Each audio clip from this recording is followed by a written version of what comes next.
Hi and welcome to this week's The HomeKit Show, and I'm joined again with my co-host Chris. Welcome, Chris. Thanks very much for still coming back for episode 3. Always a pleasure to be here. Things are great. And we've also got a special guest, Sigmund, who is the editor of Screen Times and the host of the Magic Ray of Light podcast, which talks about everything to do with Apple TV. Hello. Thank you to both yourself and Chris for having me on. Very, very excited. I think we got a fair bit to talk about with the past week. So, yeah, very, very excited to be on. Thank you. So okay. I brought props because Sigmund's here. So just to tell you how long that I've been in this particular Apple TV game. Oh, yes. All 3, all the way back to the original. Not that I talk about this much, but the way I got into HomeKit is I had the first gen big home what is the Mac Mini looking Apple TV, and my decision was, hey, I've already got the new one. I did an upgrade, so been looking forward to this one for a while. So this week we're going to be talking about the news that has broke. It was actually last Friday around the discontinuation of the original HomePod, which came as a surprise to some people. It certainly came as a surprise to me. We're going to talk about what that means for HomeKit, what it means within Apple in general, how they treat this particular project, along with the associated services that are attached to that. But also we're going to talk about what it means for the Apple TV space as well, and what sort of impact is had there. So Chris, what was your initial first thoughts then when you heard about the HomePod? Well, it was also St. Patrick's Day this week, and it allowed us to pour a little out on behalf of our OG HomePod. So it was not unexpected. It's unfortunate, but not unexpected. And as we've seen more information revealed this week, somebody went out and they got a new HomePod and looked at serial numbers, and I saw on Twitter that apparently it was still part of the initial batch of HomePods that were created. I did that last night, and mine was that I only bought at Christmas. I think I spoke to you, Sigmund. I was getting another one. The one that I bought for Christmas and picked up from my local Apple store had a production date around about the same time they were first produced, which is crazy. So that tells you what they've actually been selling, right? I think Apple really tried. They sold not a smart speaker. They sold a quality speaker that happened to have smart capabilities. And the entire rest of the market went, you're selling me a 300 competitor to an Echo, which is like they're not in the same class from an audio fidelity standpoint. From an Apple's perspective, I totally get it. They were unable to convince the market that was true. They were unable to convince the market that the premium was there. I think they thought it was people were locked enough into the Apple ecosystem that the HomePod would be awesome. And they just stumbled along the way. It was just too expensive. I think one of the kind of key issues with the HomePod, when it was first released, keep in mind, it was announced in 2017. It finally released, I think, in February or March of 2018. And it still, upon arrival, felt like an incomplete product. It sounded beautiful. And that was one of the main things. I remember, just kind of no multiple timers, no multi-user. At that point, the other assistants had got, further ahead. There was no real kind of shortcut integration. It was all very, very incomplete. And the sad thing is, it sounded fantastic. Now, one of the tips that I know both John and Chris, you mentioned to people is, do not buy on a promise. And I unfortunately fell into that trap because it felt like a number of key things that happened with the HomePod on release that you were expecting were just so obvious that if I could think of it within 2 minutes of thought, why isn't it, Apple why didn't they bring out a separate box so that so the speakers could tie in with the rest of your AV equipment and that kind of thing, which quite frankly, Philips Hue the sync box is integrating into a product like that as almost as a secondary fault, you know, where you can actually route Dolby Vision and everything through a little box like that. Why wasn't that something that was even kind of, at least, you know, if it was thought of, why didn't it ever come to market? Because I believe if something like that it would have saved that product, and people would have looked at it as a quality speaker system as opposed to a alternative to an Echo Dot. I was just going to say, yeah, 100%. And this to me goes back to, I think they thought it was something other than what we thought it was, right? They tried to lock us into the Apple ecosystem. You know, it's still what in iOS 14 is when you could finally get Spotify. I think not Spotify. What was it? Some other audio service that's actually not available. It's not available in Canada, so for me, it's irrelevant, right? You're locked in, right? So I could, for approximately the same price, go look at Sonos, get access to all of my audio services, and be able to control it via AirPlay 2, be able to integrate it into an Amazon ecosystem, and as well as have Amazon's Madam A on there, or Google. Like, why would I spend the money to be locked into an ecosystem that doesn't give me what I need? But do you think they've realized that now, in terms of, personally, I think they've realized, I think, Sigma, you make some very, very good points around where they thought they were going, where we thought they were going, and where it's actually ended up. I think they've realized that that's actually happened, that they've overreached, as Chris, as you said, but also that with the HomePod Mini, in my opinion, they've sort of corrected it to some degree, but they've not fully gone there yet. In terms of opening the system up to various different things, and I know we're going to talk about this later on in the show about this, but I just want to move on. So initial thoughts, you know, it's not a surprise to some. I personally thought it was a surprise. I was expecting the product to go away, as it would, as with an iPhone 12 will go away in September, October time. I was expecting something a little bit more, so they were going to do that, and then they were going to do a shock here and say, actually, we've got this new product coming along.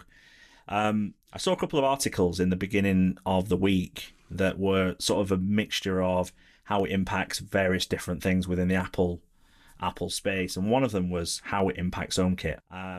I have my own views on this. I don't think the discontinuation of the HomePod, the original HomePod, is going to impact HomeKit to a larger degree to the future.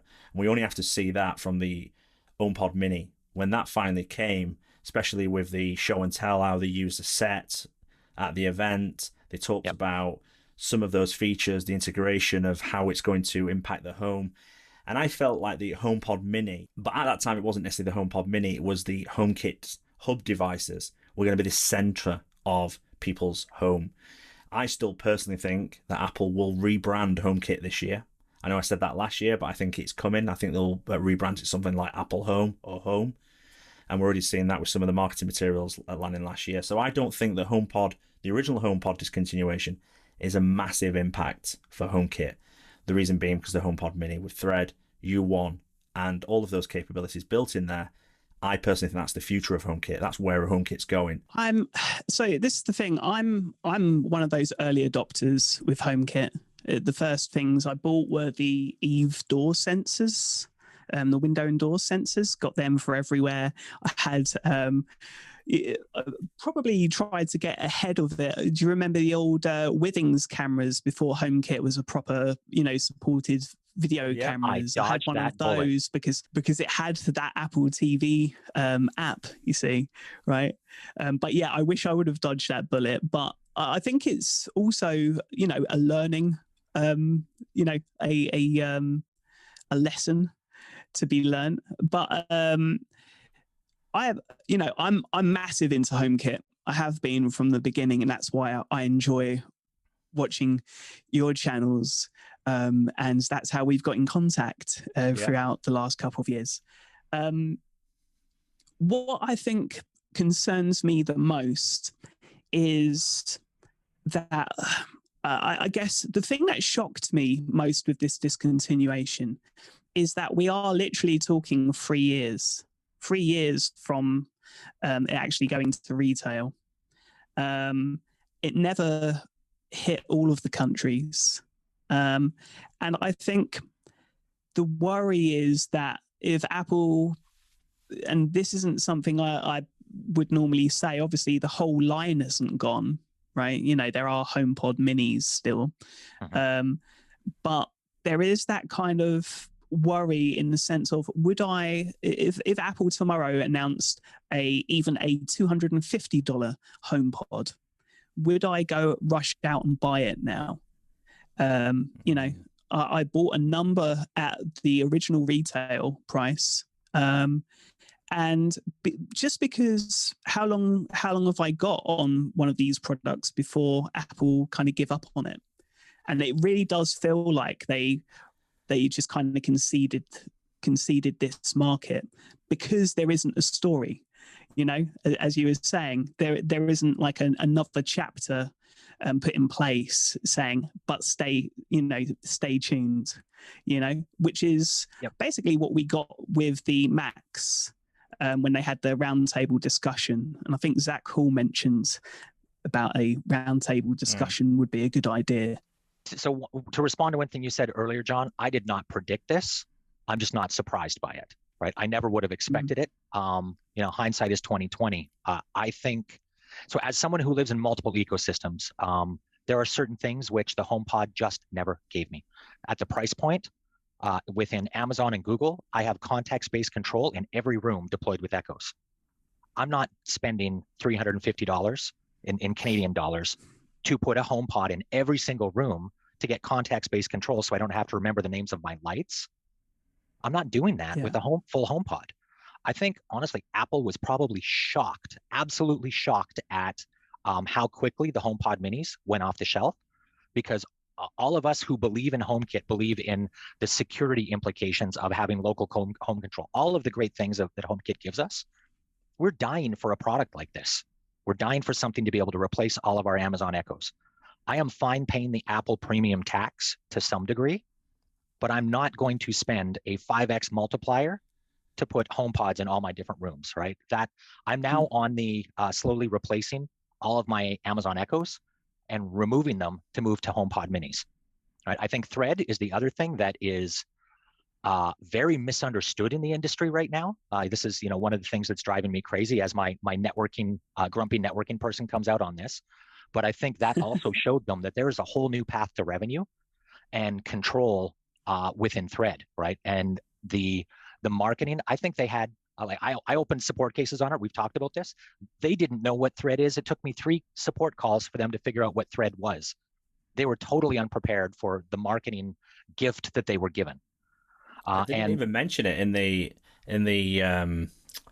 keynote, you know, or if you can call it a keynote, you know, in the presentation. It wasn't even mentioned. It was actually, and I didn't even spot it. It was someone that messaged me, which a message that I did enjoy receiving, to say, have you noticed it's got Thread? And I was like, what's Thread? And I was like, right, let's look at this. You're right though, Chris. I think if they want to expand HomeKit or their smart home platform, whatever it's going to be in the future, they're not going to do that with a £300 HomePod. Yep. You know, I've now got 6 HomePod minis in the house. They're all positioned so when people walk around, or when I walk around, no one else uses it, just me. Just for clarity, that I can activate things with my voice. But I've also got 2 original HomePods. I would have you know, I'm a Apple guy. I love Apple stuff. I would never have bought more than 2. I actually only bought the second one because of home theater, and Sigmund convinced me with his article. That's the only reason I bought one.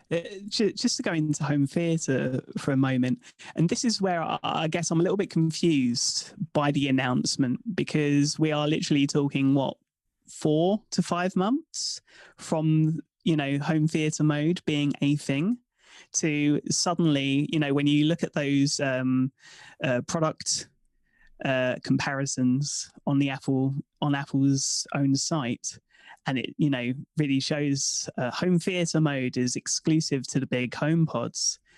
And I have to say, I really enjoyed them for what they were. They did end up going to my mother over Christmas as a Christmas present, because I've got a conventional surround sound system.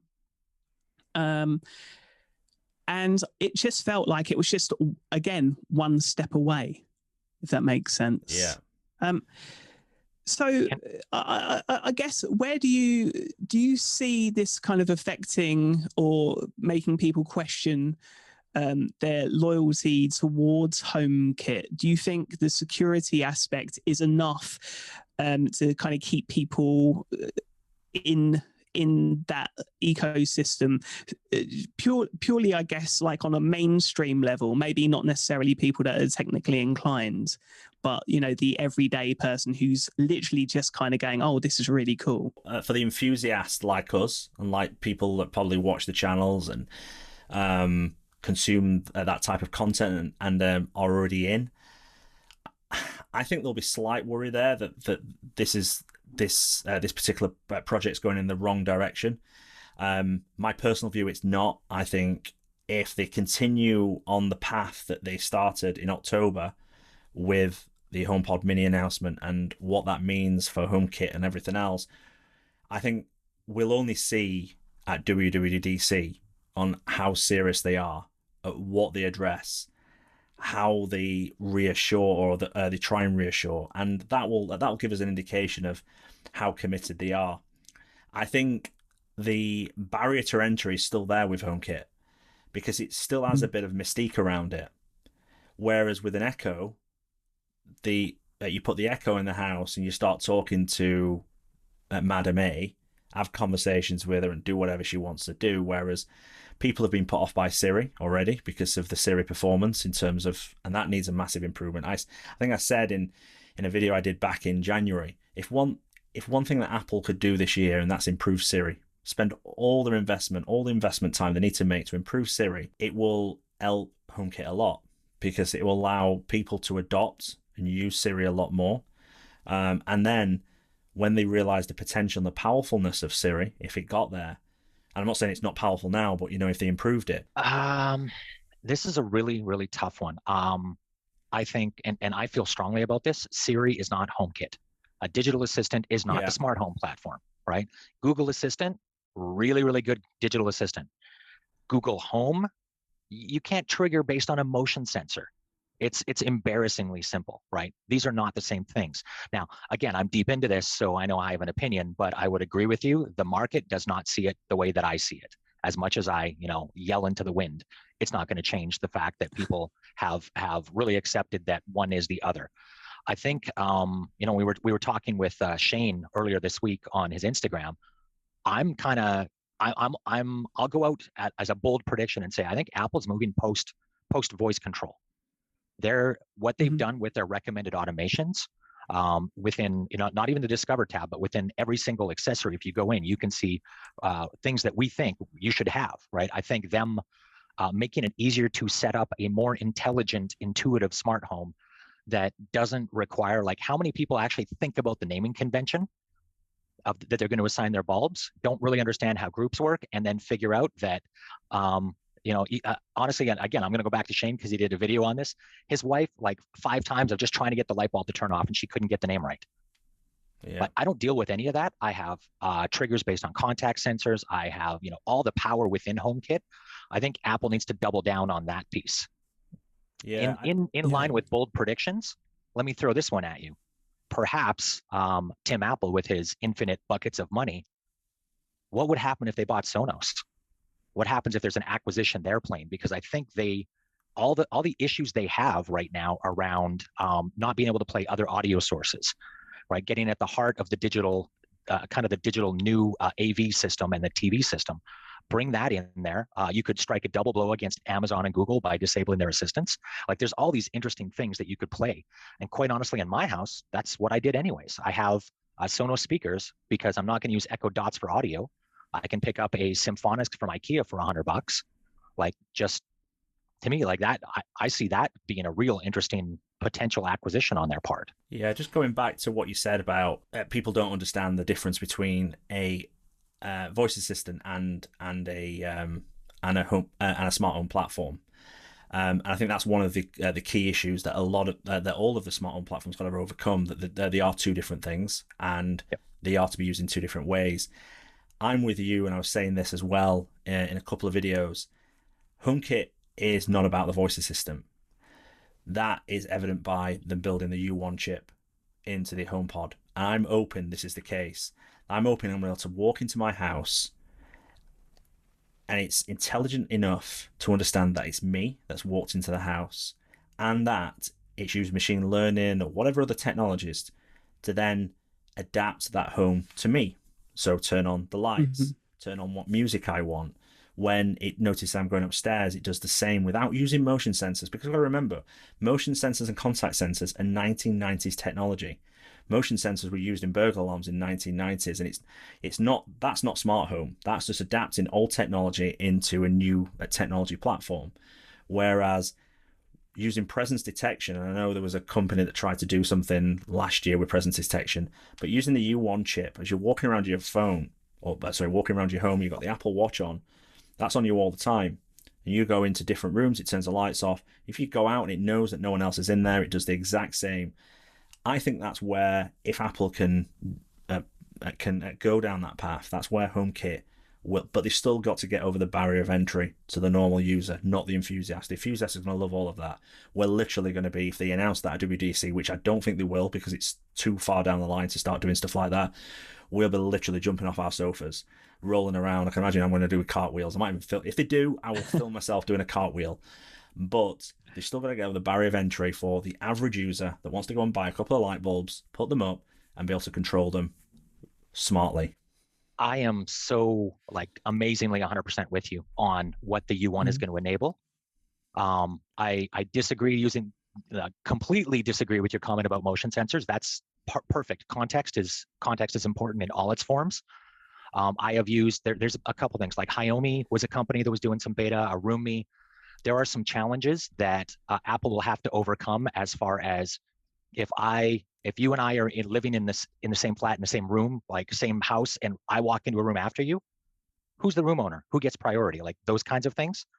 Apple never does, in my opinion, what I've seen, they don't enter a market first on this stuff. They sit back and they wait. They figure out what the challenges are, find elegant ways to solve them, and then give us, we're all just like, whoa, this is what I wanted. It's that's what I expect from them. I think they're seeding the market with U1. I would hope that, going to the Apple TV topic, I think the U1 is going to be embedded in an Apple TV. You're going to have this full kind of radar, or even LiDAR. They could implement their LiDAR technology in it, right? Have 3D scans of the house, figure out who was there. There are patents out right now where they can use the Wi-Fi within these devices to be able to detect the biorhythms. There's all these privacy things to deal with, but they have and are starting to seed into the market the most phenomenal foundation for just amazing user experiences. They just got to figure out how to use it. So moving on then to our other topic, which is one of the main reasons we've invited Sigmund along, is to talk about the Apple TV, what it means for home theater.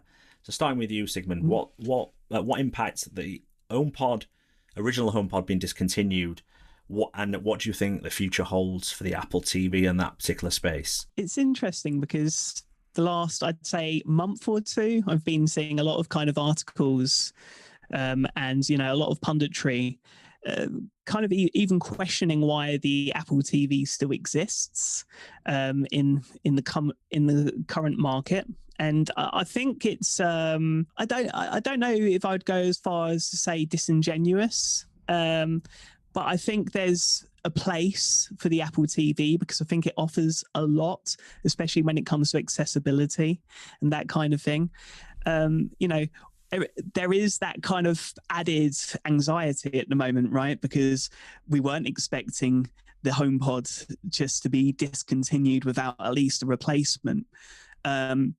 So people are talking about, is the Apple TV the next thing for the chopping block? And what I would say is I very much doubt that. I mean, Marshall Huss, who's the Apple TV engineering manager, he just celebrated 6 years at Apple last month. They are continuously hiring people for the Apple TV engineering team. and surrounding team with regards to UI and also, software and services is such a big thing. Could you imagine, basically having a music service and not having a single smart speaker? Because if you get rid of the Apple TV, you are literally saying, right, we've got Apple TV Plus, which we're investing heavily into. We've got an iTunes store and a rental store that is doing gangbusters, especially at the moment with the pandemic. And we're not going to have a piece of hardware to support that. So I'm very optimistic for the Apple TV. Whether we just see as a U1 chip inside, I think on first, whenever the new Apple TV does come, if it is going to be in the same form factor, then at first glance, people will probably not be too excited or surprised. But I think with new hardware and new chipsets, there's more opportunity, correct? So the one you missed, and it's right over your shoulder, I can see your rings, the Apple Health piece.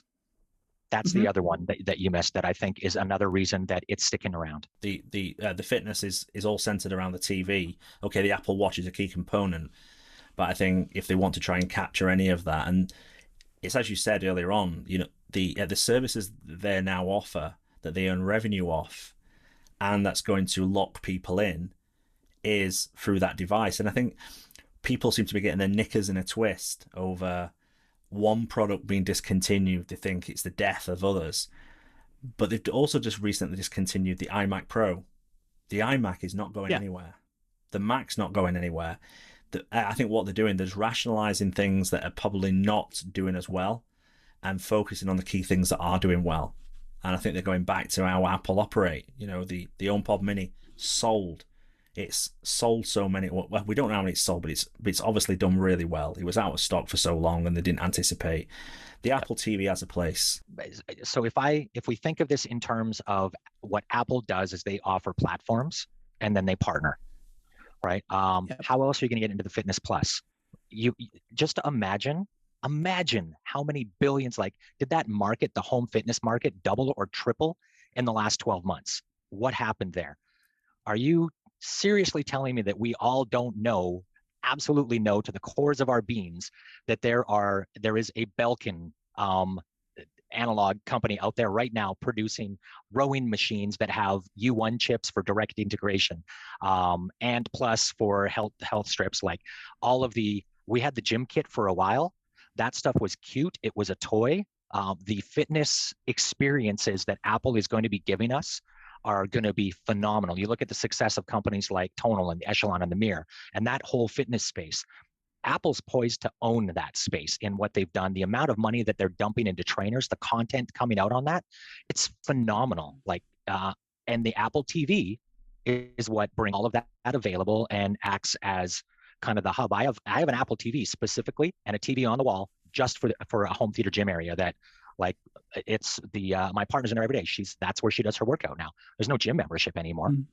Right? That marketplace, you have to imagine in licensing fees that again, as Apple moves to this subscription model, right? They're just going to kill it. I am not concerned about Apple TV at all. Now, the one thing I do wonder is, to your earlier point about the Philips Hue HDMI, the sync box, is do we expect to see something like Sonos? You need a Beam or an Arc, where you have HDMI, ARC, the auto return stuff happening. And that allows you to incorporate other devices through and into that ecosystem. Is that something that we're going to see in an Apple TV? I wonder if the form factor, to your point, is going to change. That is something that goes through my head. That's something that I've always felt was something that, when there was all of these rumors of Apple actually bringing out a television set, it was so that they could control the software. And if you remember, with the earlier Apple TVs, if a developer wanted to develop an app, it had to be very much down a particular template. Yeah. And the funny thing is, if you have a look at most TV apps now, whether they're on Apple TV or other platforms, they've gone down the tiles system, which basically mimicked the TV app, which in itself has got lots to love and lots to, and over. So I feel like they've done that by just 360ing it. But there's so much that could be done, not just in terms of hardware, but software. I remember when the Apple TV 4 was first announced, and they shown like the baseball MLB as an example, where you could just bring up highlights from different sports and whatnot. Now, why that hasn't really been integrated with picture-in-picture. You could do ASL and BSL. And I know I'm kind of going off-piste, so to speak, and I apologize. But I'm just so kind of passionate about the Apple TV, because TV is a pastime. It's a global thing. It's how we connect with stories, right? And how a lot of the time when we're so busy in our own lives, how we congregate around the story and enjoy it together. Maybe we only have a couple of hours together as a family. So I think it's a really important part of the puzzle. What I would say with regard to Apple TV hardware going forward is I think HDMI in would be really important, especially if, let's say, they wanted to integrate the next Apple TV and have what we were explaining earlier as a box that allowed you to integrate with other home theater, right? I think that would be really important. But then I would be quite happy. There's a lot of AirPlay 2 speakers out there at the moment. I'd be very happy if a HomePod could be set as literally the audio communication device. If I did have, a show I wanted, I could just ask Madam S. John, I've got a question for you, actually, and also for yourself, Chris. With regard to a new Apple TV, and obviously a lot of people have said, hey, wouldn't it be really cool to put it into a soundbar? I'm interested to know what your thoughts are on such a product. I think it could. I think it really could. If you look at, and again, I'm going back to Sonos on this, on my bold, unbelievably ridiculous prediction, which will be awesome if it happened. But look at what Sonos has been able to achieve in that kind of mid-range. I'm doing well enough in life that I want to move into something that gives me full surround, right? I recently upgraded. I have an Arc. I have a Sonos sub, and I have a couple of rear ones. The soundscape is going to be far beyond the Dolby Atmos that I'm going to get with 2 HomePods. It just is. Now, do I care enough to go to a full-on Atmos 7.1 whatever?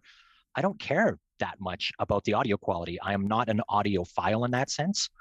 So it's kind of this in between. It's beyond my college experience. It's an adult system, but it's not having to invest into that full. I do believe, and I'm firmly with you, the film aficionado, the audiophiles, it will not hit that market. And I don't know that they need to. I think it's the 80-20 rule. Right, they need to hit that mid-market and capture as much of that as they can, and I think they have to. There has to be some soundbar piece there that allows them to coexist with other ecosystems. I think they're realizing that, and I also think that's why Apple TV Plus as an app is now available on Roku. Is available on was it Google Chromecast or TV or something like that? It's now everywhere. So I think that's their play is they understand customers demand to be not locked in anymore. So they need to find a way to coexist. I have a slightly different view. I think they'll do more with the HomePod Mini. Maybe bring something out in October, which is in between a original HomePod and a HomePod Mini that acts as a soundbar type product, like a Sonos bar or something like that, with hopefully 2 HomePod Minis in the back to provide the rear channels. But like Chris has said, they seem to be pushing the Apple TV Plus app to nearly everything that's possibly able for it to be loaded on. So they're hopefully going to deliver the content that way. But I think to satisfy other people that want to be more into the Apple ecosystem and have an Apple device, which won't be those people that are that would have a 7.1 system. It'd be those like me that actually is quite happy with the audio that the two HomePods deliver, but want the next bit of technology that Apple are willing to throw at us.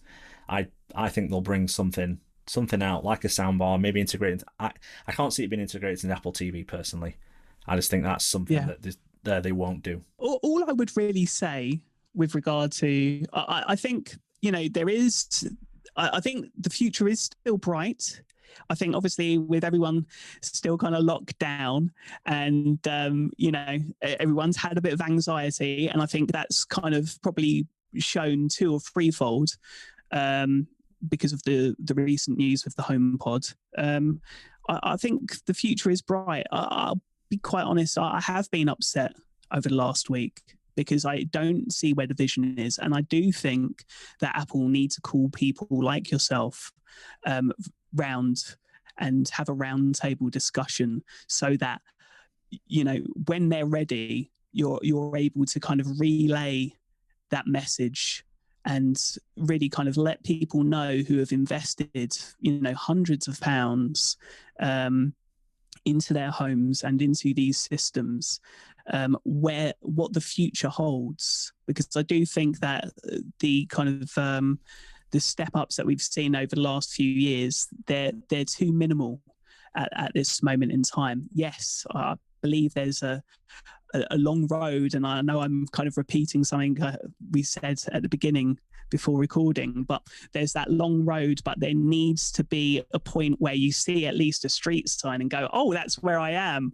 rather than just constantly kind of walking into the desert looking for water.